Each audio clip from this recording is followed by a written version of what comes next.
Il y a une chose que vous avez éteinte un jour et vous ne vous rappelez même plus la date parce que ça ne s'est pas fait d'un coup. Ça s'est fait lentement, par petits renoncements raisonnables.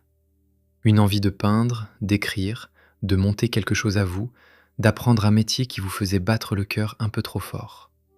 Vous l'avez rangé quelque part, le temps de finir vos études, que les enfants grandissent, que les finances respirent. Enfin, quand je dis ranger, le mot est trop doux. Vous avez baissé l'interrupteur et vous êtes passé à autre chose. 10 ans, 15 ans peut-être. Et voilà que depuis quelques semaines, sans prévenir, cette envie remonte. Vous y pensez sous la douche, au volant, dans une file d'attente. Elle revient avec une insistance qui vous surprend vous-même. Ça peut prendre d'autres visages. Cette réunion où vous aviez la bonne idée, celle qui aurait changé la discussion, et où vous avez laissé quelqu'un d'autre occuper l'espace parce que vous ne vouliez pas prendre trop de place. Vous êtes rentré chez vous avec cette idée encore chaude dans la gorge, et personne ne saura jamais qu'elle était à vous. Vous connaissez sûrement aussi ce réflexe. Quelqu'un vous demande comment vous allez, et vous répondez « ça va », en baissant un peu les yeux, alors que quelque chose en vous aurait voulu répondre autrement. Vous ne mentez pas. Personne ne ment vraiment dans ces moments-là. Vous évitez de déranger, d'alourdir la conversation avec ce que vous portez. Et puis il y a cette passion d'avant, celle dont vous parliez avec les yeux qui brillaient. La musique, les chevaux, la scène, la mécanique, peu importe la forme qu'elle avait. Aujourd'hui, quand on vous demande ce que vous aimez dans la vie, vous ne la nommez même plus. Vous répondez quelque chose de plus présentable et vous changez de sujet avant que ça se voie. Ça se glisse aussi au téléphone. Une bonne nouvelle à annoncer à vos parents, une promotion, un projet qui aboutit, et vous vous entendez la raboter en direct. J'ai eu une promotion, enfin rien d'énorme, c'est surtout plus de travail. Vous venez de réussir quelque chose, et votre premier réflexe a été de l'emballer dans du papier gris pour que personne ne soit ébloui. Certains d'entre vous se reconnaîtront dans un détail plus discret encore, cette manière de vous excuser sans arrêt. Pardon de demander, pardon d'être là. Comme si vous occupiez une place qui ne vous revenait pas tout à fait et qu'il fallait la rembourser en discrétion. La joie, enfin. Ce rire franc qui monte et que vous rattrapez au vol pour le rendre plus petit, plus convenable. Cette envie de danser dans la cuisine que vous coupez net parce que quelqu'un pourrait entrer. Cette bonne nouvelle que vous annoncez sur un ton neutre, presque plat, pour ne pas avoir l'air de briller trop fort devant des gens qui traversent une période difficile. Si vous avez hoché la tête au moins une fois en écoutant tout ça, restez encore un peu. Parce que cette remontée d'envie ancienne, cette impatience sourde que vous n'arrivez pas bien à expliquer, elle a une cause précise. Et cette cause a une date. D'ici la fin de cette vidéo, vous allez comprendre ce qui est en train de monter en vous, pourquoi ça arrive maintenant et pas l'année dernière, ce qui va chercher à se rallumer d'ici la mi-août et comment traverser le 12 août sans passer à côté de ce qu'il vient vous rendre. On regardera aussi, signe par signe, l'endroit exact de votre vie où ça va se jouer.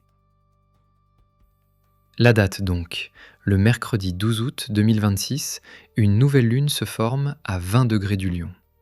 Et cette nouvelle lune passe très exactement devant le soleil.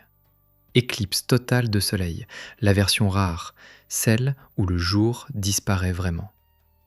La dernière fois qu'une éclipse totale de soleil a été visible depuis l'Europe continentale, c'était en 1999. 27 ans. Beaucoup d'entre vous étaient des enfants à l'époque, certains n'étaient pas nés. 27 ans sans que ce spectacle précis traverse notre ciel. Et il revient un mercredi du mois d'août, en plein cœur du signe du Lion. Ceux qui ont vécu le mois d'août 1999 s'en souviennent encore. Les lunettes en carton, les gens arrêtés au bord des routes, ce crépuscule impossible en plein milieu de la journée, et ce silence bizarre, comme si le monde entier retenait son souffle en même temps. Vous avez donc peut-être déjà senti, une fois dans votre vie, ce que ça fait quand le jour s'interrompt. Cette sensation-là revient cet été. Concrètement, si vous êtes en France, ça se passera en soirée, à la pondée du jour, avec un soleil déjà bas sur l'horizon. De chez vous, l'éclipse sera partielle, le disque du soir sera rogné voilé, au moment où il descend se coucher. Pour la voir totale, il faudra être dans le nord de l'Espagne, du côté de la Corogne, de Bilbao, de Saragosse, de Valence ou de Palma. Les passionnés d'astronomie y réservent leurs hébergements depuis des mois, paraît-il. Mais bon, passons. Si vous êtes au Québec, ce sera en début d'après-midi chez vous, et le ciel ne vous montrera probablement rien de spectaculaire. Et ça n'enlève rien du tout. Parce qu'en astrologie, une éclipse agit sur le degré qu'elle touche dans le ciel, et ce degré-là vous concerne où que vous soyez à Paris, à Marseille, à Montréal ou à Québec. Maintenant, je sais qu'il y a parmi vous des sceptiques, et honnêtement, je préfère ça à la crédulité. Vous n'êtes pas obligé de croire qu'un alignement à des centaines de milliers de kilomètres puisse toucher votre vie. Je vous demande une seule chose. Repensez à ces envies qui remontent depuis quelques semaines, à cette agitation intérieure que vous aviez remarquée avant même d'ouvrir cette vidéo. Vous ne les avez pas inventées. Gardez-les donc en tête, écoutez la suite et jugez sur pièce. Pour comprendre ce qui vous attend, il faut comprendre ce que le lion représente. Chaque signe a une planète maîtresse, et le lion a reçu la plus centrale de toutes, le soleil lui-même. Pourquoi le soleil ? Parce que le lion, dans une carte du ciel, désigne l'endroit où vous rayonnez sans effort. Votre joie spontanée, votre créativité, votre façon unique d'entrer dans une pièce, votre droit d'exister en grand. C'est-à-dire que ce signe parle donc de ce qui brille en vous quand personne ne vous a rien demandé, avant les rôles, avant des devoirs, avant les stratégies. L'enfant qui chante à tue-tête connaît ça par cœur. L'adulte raisonnable l'a rangé avec le reste. Et maintenant, regardez ce qu'est une éclipse totale de soleil. La lune glisse devant le soleil, et en quelques minutes, en plein jour, la lumière baisse. Les oiseaux se taisent, la température chute, les ombres deviennent étranges. Pendant un court instant, le jour s'éteint. Puis, le disque noir continue sa course, un premier éclat jaillit sur le bord, et le monde revient, intact, comme rallumé par une main invisible. Voilà exactement ce que cette éclipse vient faire en vous. Le ciel éteint votre lumière quelques minutes pour que vous remarquiez une chose que vous n'aviez jamais regardée en face. Vous l'aviez déjà éteinte vous-même. Doucement, poliment, pour être raisonnable, pour ne pas déranger, pour rentrer dans le rang. Le ciel du 12 août reproduit au-dessus de nos têtes le geste que vous avez fait à l'intérieur il y a des années. Et puis il fait ce que vous n'avez jamais osé faire. Il rend la lumière. Autrement dit, cette éclipse vient simplement vous montrer l'interrupteur et vous rappeler qu'il fonctionne encore. Le ciel ne vous attend d'ailleurs pas au 12 août pour commencer. Il se charge déjà.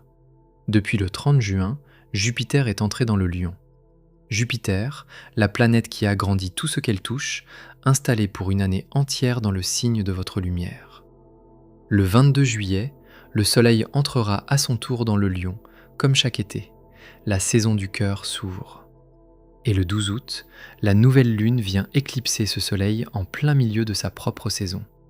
Donc tout converge vers ce point, comme une montée continue dont l'éclipse est le sommet.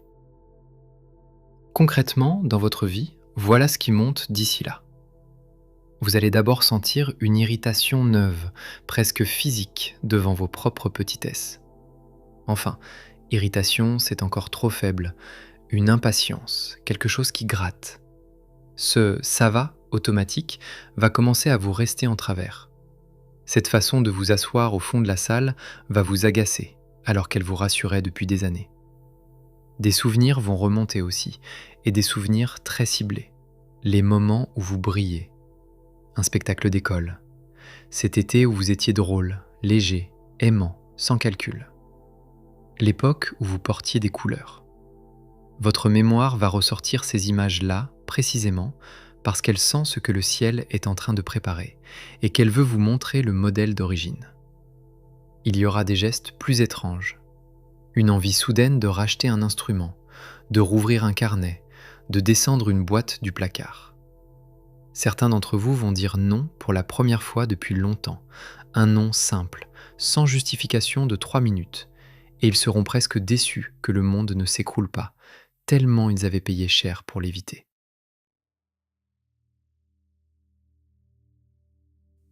Vous allez aussi croiser quelqu'un qui fait exactement ce que vous avez éteint.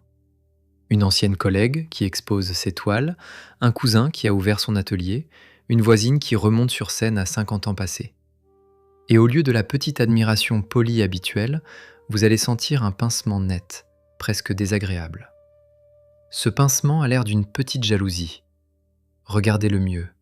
Il pointe donc droit vers votre propre interrupteur, il vous montre exactement où il se trouve. Un mot quand même sur la tentation inverse, parce qu'elle guette certains d'entre vous. Vers la mi-août, l'envie de tout envoyer promener peut devenir très forte. Démission, rupture, départ sur un coup de tête. Rallumer une lumière demande un geste précis, presque calme. Si une décision énorme vous démange à ce moment-là, laissez passer la semaine de l'éclipse et regardez si elle tient encore debout à la fin du mois. Si oui, elle était vraie. Et quelqu'un va vous le dire. Un proche, un collègue, votre enfant peut-être. Qu'est-ce qui t'arrive en ce moment? Tu as l'air différent. Vous répondrez que tout est normal. Et vous saurez, en le disant, que quelque chose s'est remis en marche. Je vous parle de tout ça et je veux être honnête avec vous. Je m'inclus dedans. On a tous une étagère pleine de choses éteintes par raison, moi le premier. Et il y a des soirs où je la regarde en me racontant que ce sera pour plus tard, quand j'aurai le temps, quand ce sera moins compliqué. Donc ce qui suit, je ne vous le dis pas d'en haut. On traverse ça ensemble, chacun avec son étagère. Voyons maintenant où cette lumière rendue va frapper chez vous, signe par signe. Écoutez votre signe solaire, et si vous le connaissez, votre ascendant. Entre les deux, c'est souvent l'ascendant qui décrit le décor le plus précis. 4 signes vont recevoir cette éclipse plus fort que les autres. Le lion, bien sûr, et les 3 autres signes fixes, le Verseau, le Taureau et le Scorpion. Parce que la nouvelle lune se forme à 20 degrés du lion et les touche par aspect exact, opposition ou carré. Commençons par vous, Lion, puisque tout se passe chez vous. Cette éclipse tombe dans votre première maison, celle de l'identité. Depuis des années, vous rayonnez en version réduite, calibrée pour ne pas faire d'ombre, et vous appelez ça de la maturité. La nouvelle lune du 12 août vient redéfinir qui vous êtes pour les années à venir, et elle posera la question sans détour. Qui étiez-vous avant de vous atténuer? La réponse risque de vous émouvoir plus que prévu. Laissez-la venir, même si elle arrive avec une boule dans la gorge.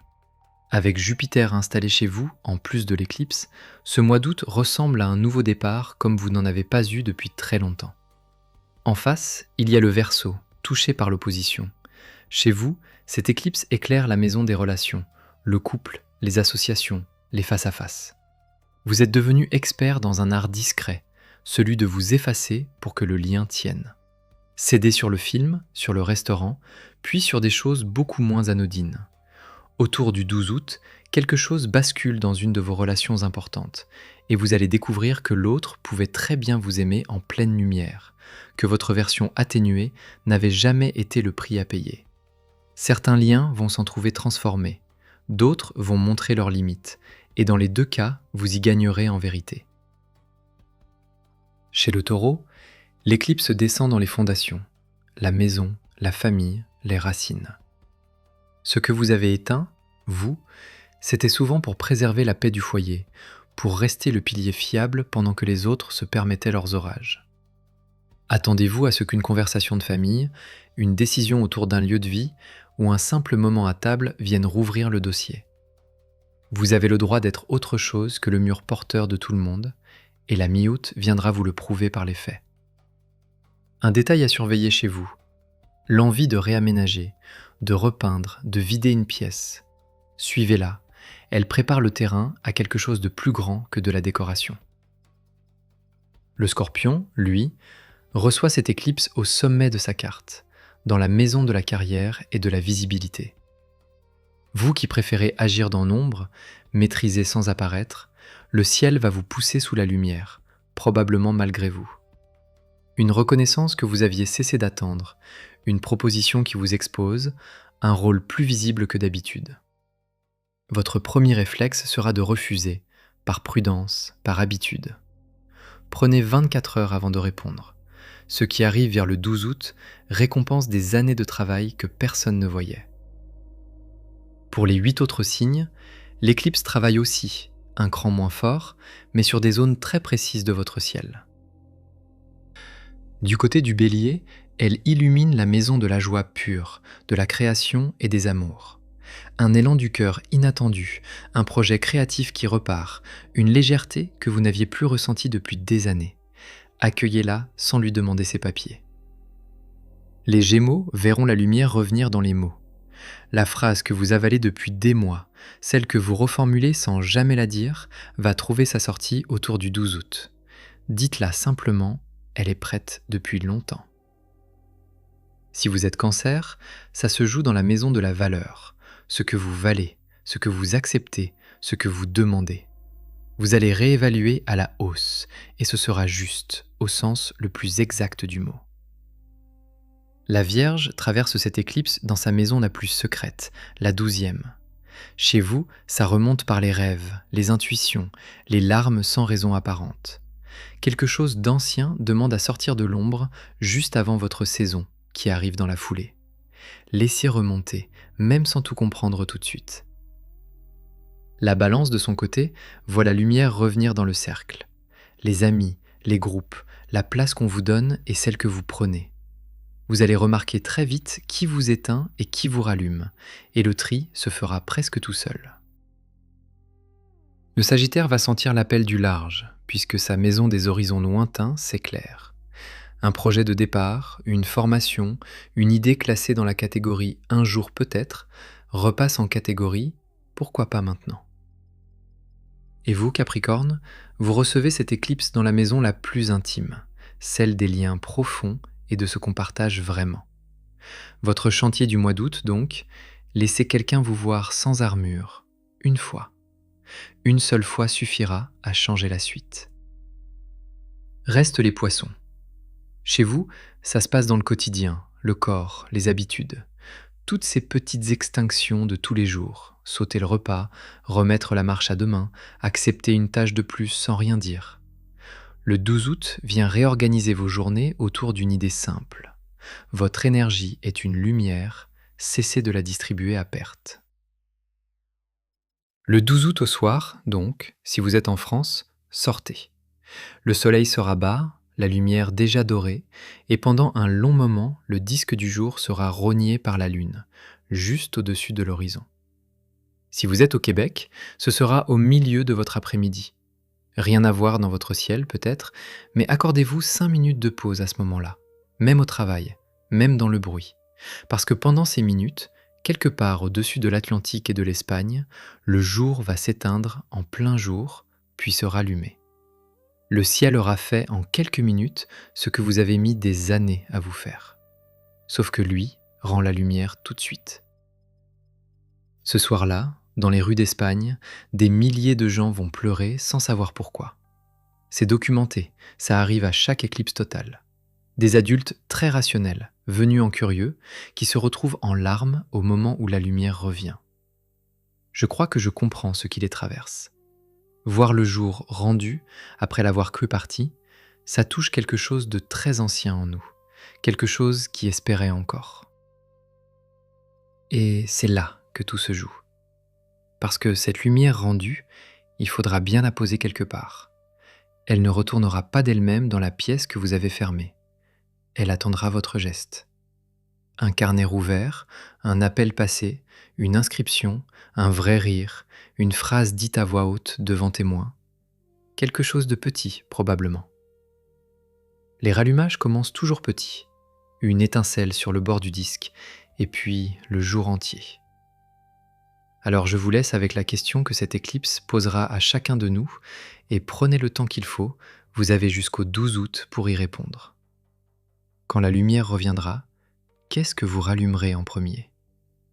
Quelle pièce de vous attend derrière la porte, avec l'interrupteur baissé depuis 10 ans, 15 ans, et une envie intacte dessous ? Vous avez probablement la réponse depuis la première minute de cette vidéo. Une image est montée toute seule, un nom, une envie précise, pendant que je parlais d'autre chose. Cette chose-là ne s'est jamais complètement éteinte. Elle a veillé en vous tout ce temps, en veilleuse, fidèle, pendant que vous étiez raisonnable pour tout le monde. Le 12 août, le ciel s'éteindra une poignée de minutes, puis rendra le jour comme si de rien n'était. À vous de voir si cette fois, vous lui rendez l'appareil.